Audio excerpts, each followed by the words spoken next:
Portal Extremos, o seu portal de aventura.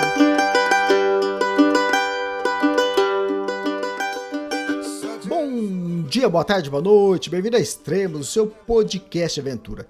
Eu sou Elias Luiz, escritor, fotógrafo, guia de trilhas e o editor de Extremos. Este é o 6º episódio da temporada 2026 do Everest. Não, para tudo. Você escutou o que eu falei? Esse é o 6º episódio. Você já escutou os outros 5? Pessoal, tem que escutar. Não adianta, não, Elias. Não, volta lá. Para e volta lá. O podcast 489 foi o primeiro da temporada. Depois 490 foi o segundo. Aí o 492. Mas Elias, por que o 491 você pulou? Porque o mundo não é perfeito, pessoal. 491 é com a Julia Cor, que a gente gravou sobre o circuito emo. O mundo não gira em volta do Everest, né? Ou sim, né? Também, sei lá, né? Então vamos lá, vamos continuar. 492 é o terceiro da temporada. 493 é o quarto da temporada. E o 494 que eu gravei hoje mesmo, pouco tempo atrás, foi o 5º episódio. E esse é o 6º. Bom, é isso, recado dado. Ouça todos os podcasts lá. Vocês sabem, né? Acho que vocês estão sabendo que no dia 30 ou 31 de julho desse ano eu vou sortear uma mochila da Thule para os comentários que vocês deixam tanto no Spotify ou lá no Apple Podcast. No Apple Podcast, o comentário você faz sobre o canal, né? Sobre Extremos. Então pode deixar recado lá que vai estar valendo para o sorteio também. Eu recebi um áudio aqui do Francisco Campos e assim a gente já entra no assunto desse podcast, que é a abertura da rota pela cascata de gelo, que já chegou no campo 1 e até o campo 2. Vamos ouvir o Francisco Campos, então. Sobre a abertura da cascata de gelo Khumbu, o que o pessoal da Seven Summit Tracks passou pra gente aqui pro grupo hoje foi, realmente, o pessoal abriu a cascata, mas pro nosso grupo começar a subir para fazer a segunda parte de rotação, vai demorar uns 3, 4 dias. Claro, talvez mude, mas essa é o que a gente tem agora pro nosso grupo, tá? Muito bom estar aqui no acampamento base do Everest. Encontrei um monte de gente que eu tinha escalado o Monte Manaslu em 2024.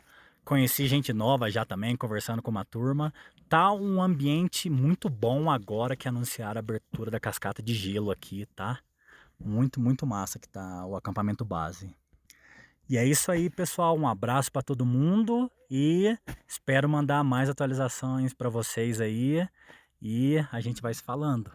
Valeu, Francisco, obrigado. E é isso mesmo, né? Tudo bem. Agora a rota está aberta. Tem as escadas, tem as cordas, até o acampamento 1 e agora tem o acampamento 2. Só que os acampamentos precisam ser montados, né? E quem passou ali foi o Sherpas fazendo a instalação das cordas. Que ali foi uma união dos Icefall Doctors com Sherpas de outras agências, mas agora precisa dos Sherpas, dos porteadores de cada agência, levar todos os seus equipamentos para montar o acampamento 1, montar o acampamento 2 e o 3, né? Então isso vai levar dias. Talvez mais rápido é montar o acampamento 1, que normalmente ali é um acampamento de passagem, né? De descanso. Não tem muita estrutura além da barraca. Lá no acampamento 2 é um mini campo base do Everest. Tem cozinha, então você tem que... Imagina, tem agência aí com 50 pessoas, 40 pessoas. Só de brasileiros são 10, mas tudo bem, eles estão em agências diferentes, né? Mas tem agências grandes. Então imagina carregar todas as barracas, colchonete, comida... oxigênio, o cilindro de oxigênio, então imagina, vai ter que subir uns 4.000 cilindros de oxigênio lá para o acampamento 2 e depois lá para cima, lá para o 4, né? Então tem muito trabalho para ser feito, por isso que a gente falou que a temporada atrasou, e atrasou mesmo, tá, pessoal? Tudo bem, abrir a rota, mas normalmente isso é feito lá pelo dia 10, dia 14 de abril. O ano passado foi entre o dia 16 e dia 17, né? Então eles estão no mínimo aí uns 12 dias atrasados com os trabalhos, que é exatamente isso, a logística para montar os acampamentos, né? Então, maravilha, mas o principal já fizeram, né, que é abrir a rota. Agora é aguardar alguns dias, como o Francisco falou, pode ser mais, pode ser menos, mas eu até digo que pode ser mais também. Mas entre os brasileiros isso não atrasou muito não, tá? Porque eles já estavam fazendo uma escalada mais tardia do Everest, né? E acabou, né, coincidindo com a abertura da rota, então vai dar tudo certo. Se for necessário, pode ser que estendam mais a temporada, que normalmente se encerra ali em torno do dia 25, 26 de maio, então eles estavam falando até que poderia avançar em junho, né? Mas não pode avançar muito mais, por quê? Por causa das monções. Aí chega as monções, chega as chuvas, chega o vento e ninguém mais sobe, né? Então tem que ficar esperto com esse time, né? Tem um tempo para se escalar o Everest. E falando nisso, né, tudo bem, agora abriu a rota ali na cascata de gelo, mas quantas escadas usaram? Bom, isso a gente ainda não tem os números, né, muito cedo ainda. Mas eu tenho aqui uma estatística aqui de vários anos, como que foi, 2009, 17 escadas, olha, 2013, 28 escadas. O 2024 teve 5, aproximadamente 5, por que falar aproximadamente 5? Porque às vezes o pessoal fala, acabamos de instalar, foram 5 escadas, mas quando chega no meio da temporada, já teve o degelo, o glaciar andou um pouco, caiu a escada, precisou colocar mais, ou algum será que caiu, tem que desviar a rota, então aumenta. O ano passado também tinha ouvido falar em torno de 5 e agora já estou ouvindo falar em torno de 21. E o Léo Rodrigues, que também tentou escalar o Everest o ano passado, ele chegou até a parede do Lhotse, e eu trocando áudio com ele, e aí ele comentou sobre isso, né? E eu achei relevante para mostrar para vocês. Não foi uma gravação de áudio direto para o podcast, mas era uma conversa formal, mas ele autorizou a publicar. Então, ouça aí. Então, ainda sobre a questão do número de escadas, quando você fala assim, só tinha 5 escadas, maravilha. Cara, da minha experiência, na verdade, bom, é possível que tenha tido lá umas 7, 8 escadas apenas também, tá? Como eu disse, varia o número e varia pouco, tá? As pessoas que fizeram o ciclo de aclimatação de cara, elas atravessaram um escadão lá, porque cada escada, muitas era só uma, assim, era pequena, era curta, sabe? E, então não sei nem o quanto que isso considera. E outras é uma escada amarrada na outra, assim, podendo ser 3, 4 escadas, né? Que eles precisam amarrar uma na outra. Então, nos primeiros dias que a galera fez a aclimatação por ali antes, que eu estava ali tendo meus atrasos, eu estava indo para Lobuche, e a galera já estava começando a fazer, esses dias agora, né? A primeira passagem pela cascata, inclusive tinha aquele trechão lá que estava 3, 4 escadas amarradas, e eu ouvi falar isso, legal, vai ter um trecho bacana aí. Eu acho legal, já chego lá. E depois uma dessas extremidades da escada, ela cedeu, cara, e aí virou aquela escada para cima, que muita gente tem foto, vídeo, eu também. Eu, quando eu cheguei lá, já tava só a escada para cima, entendeu? Tranquilo, cara. A escada é um tema, assim, muito também falado, assim, em mídia, né, em artigo, né, pela galera que, assim, eu acho que não vai, é teórica. E eu acho que pra galera que vai, cara, é menos relevante até. O Alernet é um bom exemplo, que é um cara que foi, né, escalou, e ele se tornou esse cara de escritório, né, que é mais teórico, né. Então ele gosta, ele fica em torno desses números e tal. Mas para quem está escalando, cara, a escada, que eu ia falar, é bom, entendeu? Se tem mais escadas, é até melhor. Porque a escada está te evitando, tá passando por cima de uma crevasse e evitando sobe e desce, e evitando pular. Quando é sobe e desce e pular pelas cordas, assim, é bem pior, na minha opinião, entendeu? É mais cansativo, é mais exaustivo e é menos seguro do que atravessar uma escada. A escada ajuda. É porque é uma escada, não é um piso, mas é praticamente um piso que você está colocando lá para andar em cima, entendeu? Só era mais chato e mais perigoso quando a escada, às vezes ela é plana, às vezes ela é para cima, às vezes é para baixo. Agora imagina que ela, além de ser ou plana para cima ou para baixo, ela também pode ter uma inclinação assim no eixo dela, entendeu? Ou para direita ou para esquerda, no eixo dela, assim, né? Então, quando era assim, era foda, cara, porque é mais difícil você encontrar ali o ponto de equilíbrio, tudo, assim. Foi momentos que teve um momento lá que eu até tava filmando e era assim, E eu voltei, cara. Eu não consegui ir, eu voltei para de novo me organizar lá e começar de novo, sabe? Porque quando eu fui, eu falei, caralho, eu vou perder equilíbrio, entendeu? Mas sim, uma escada só é curtinha, que às vezes é 2, 3 passos, ou 3, 4 passos, e já dá um medinho, sim. Quando tá chegando no final, assim, você quer logo pisar onde tá mais gelo ali, mais chão, né? Mas é legal. E é uma imagem boa, né? É um negócio assim, que traz um visual legal. Então, acho que é mais isso do que o perigo das escadas. Eu não acho que as pessoas necessariamente morrem por causa das escadas ou se tem esse acidente por causa da escada. Muito pelo contrário, né? A escada tá lá para ajudar. Ela evita o pior. Ficou ótimo, né? Valeu, Léo, obrigado. E agora, tudo bem, chegou até o acampamento 1 e do acampamento 1 ao acampamento 2, como que é? Então agora, finalmente, para a sua segunda pergunta aí, cara, entre acampamento 1 e 2, que eu também fiz 2 vezes ida e volta, né? Não é 100% corda, tá? É bem demarcado já com a pisada, né, da galera.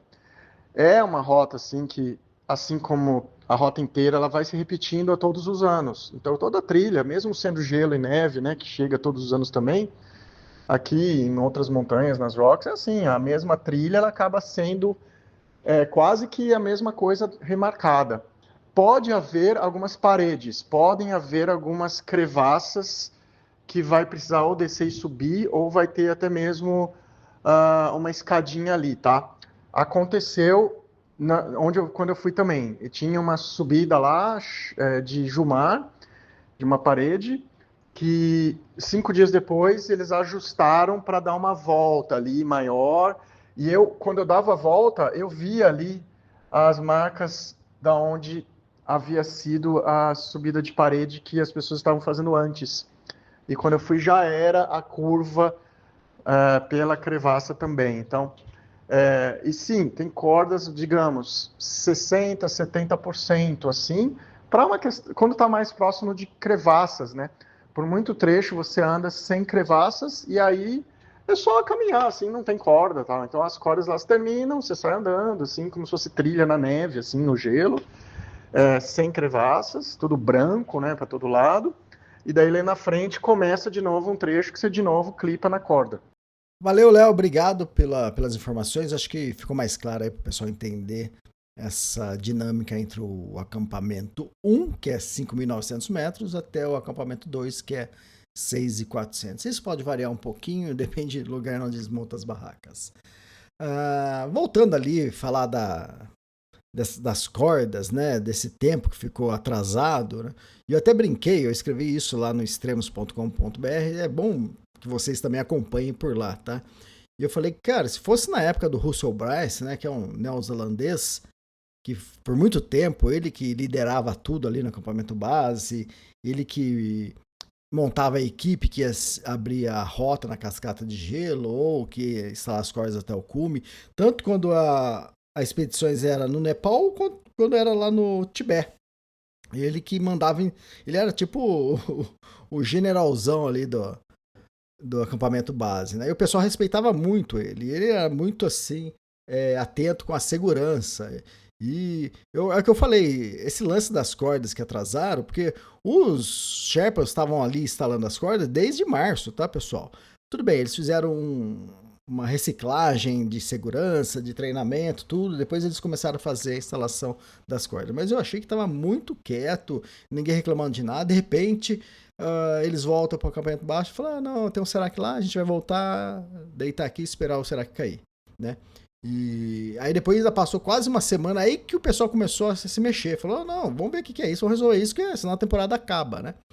E eu falei, eu escrevi isso, né? Se fosse na época do Russell Bryce, cara, no primeiro momento que alguém falasse lá, que a equipe dele chegasse no Serac e falasse, aqui tá perigoso, cara, com certeza eles iam mandar outras equipes para procurar outras rotas, ia ter voo de helicóptero para procurar uma rota melhor, para ver o que fazer.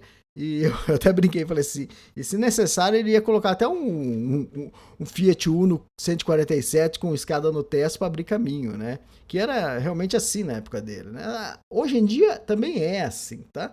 Hoje em dia, na verdade, as grandes expedições estão mais nas mãos de empresas Sherpas, né, nepalesas, né? Eu acho que quando era com o Russell Bryce a coisa parecia ser mais séria, mais dinâmica, mais rápida as respostas. Eu vejo que algumas expedições são assim também aqui, mas nessa temporada aqui que eu achei que estava muito, sabe? Deixa acontecer, vamos ver se vai dar certo, né? Mas ainda bem que deu tudo certo, agora a rota está aberta e todo mundo pode fazer o ciclo de aclimatação para depois fazer o ciclo de cume. É isso. Deixa eu dar mais informações aqui para vocês. Falar sobre os permits. Até o momento foram liberados 425 permits para escalar o Everest. Esses permits são só para estrangeiros, tá? O guia Sherpa não paga por isso. E o valor esse ano está em torno de $15 mil. E esse é o valor que se paga para o governo. Quando alguém fala, eu paguei $65 mil para escalar o Everest, já está incluso esse permit, tá? Aqui, essa é a boca do governo, que ele mais fatura com as escaladas nessa temporada, né? De primavera. Tem muitas montanhas sendo feito cumes nessa temporada, mas o que é mais caro, que custa mais aí, é do Everest, que eles lucram mais. Nesse momento, 425 alpinistas, entre esses são 327 homens, 98 mulheres. 327 homens, 98 mulheres. Dá um porcentagem de 77% de homens e 23% de mulheres. Muito bom isso, né? Mais uma informação que chegou é que estava liberado, né, por conta do atraso, e não sei se vão manter isso, acredito que sim. Foram liberados 10 helicópteros para transportar as cargas dos Sherpas que vão instalar as cordas do acampamento 2 até o cume do Everest. Aí já não são mais os Dr. Falls. Os Dr. Falls só abrem a rota ali na cascata de gelo e até o acampamento 2. A partir do 2 até o cume, aí são outros Sherpas que já foram selecionados da Seven Summits Trek, que cada ano eles escolhem, sorteiam, ou né, não sei se é exatamente o sorteio, escolhem agências diferentes. E dessa vez vai ser a Seven Summits Trek.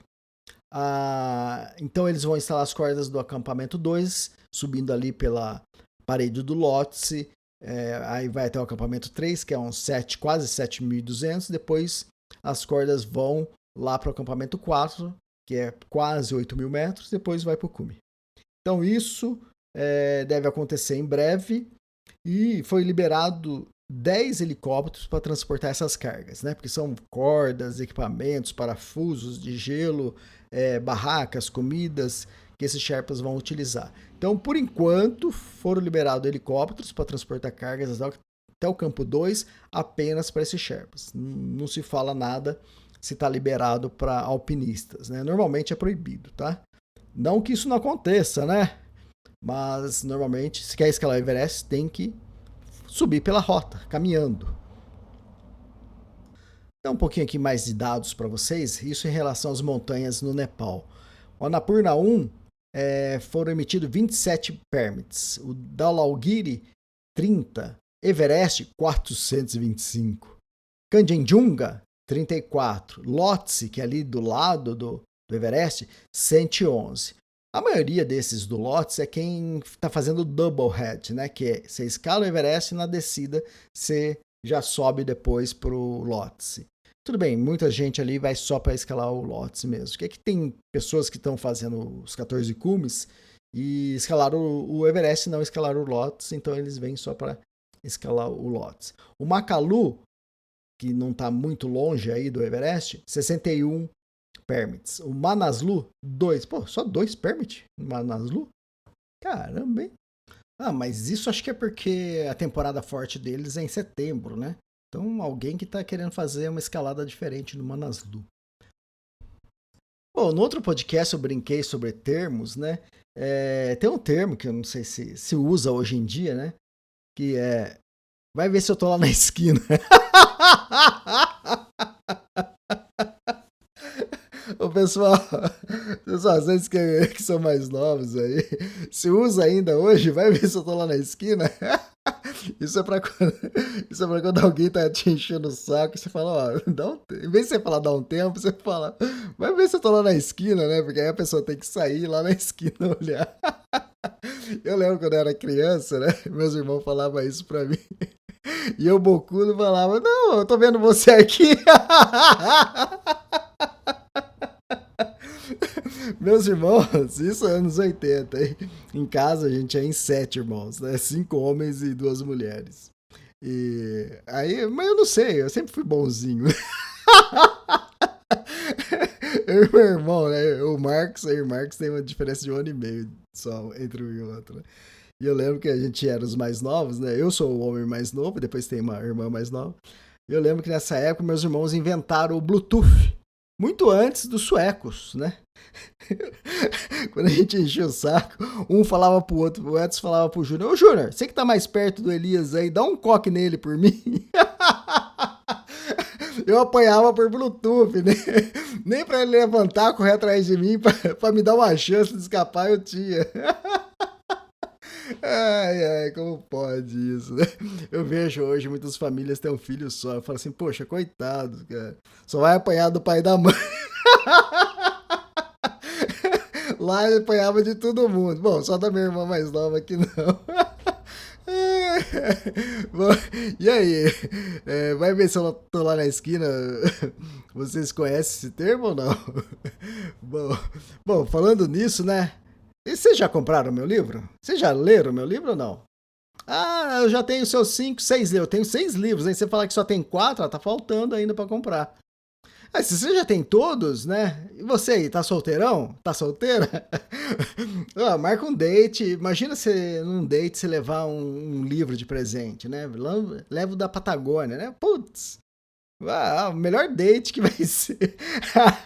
Já é um convite a viajar. Já, e aí, que tal, hein? Tem o livro do Everest, da Rock Mountain, Tour do Mont Blanc. O Tour do Mont Blanc, no momento, eu não tenho ele impresso, tá em e-book apenas. Todos os meus livros também estão em e-book, tá, pessoal? Mas, pessoa que chique, você chegar num date e, gatinha, tem um livro da Kungsleden, vamos pra Kungsleden ver a Aurora Boreal? Putz, quem não quer, hein? Vocês estão perdendo, hein, pessoal? Quem quiser comprar meus livros, entra lá no extremos.com.br ou direto comigo aqui no Instagram. Então você pode comprar também. Legal, pessoal. Era pra gente estar falando aqui de Everest, né? Mas acho que já encerrou, né? Por aqui, mais ou menos. A gente falou bastante, agora a rota tá aberta e vai ser legal, porque agora começam a aparecer as grandes fotos, né? Imagina eles ali caminhando no meio daqueles seracs, daquelas gretas, ali subindo a cascata de gelo. Agora é fantástico, hein?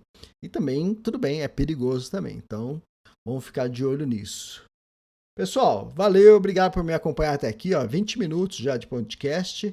E é legal que os podcasts do temporada do Everest é tipo umas pílulas, né? São mais curtinhos, né? Mais fácil para vocês ouvirem e acompanhar.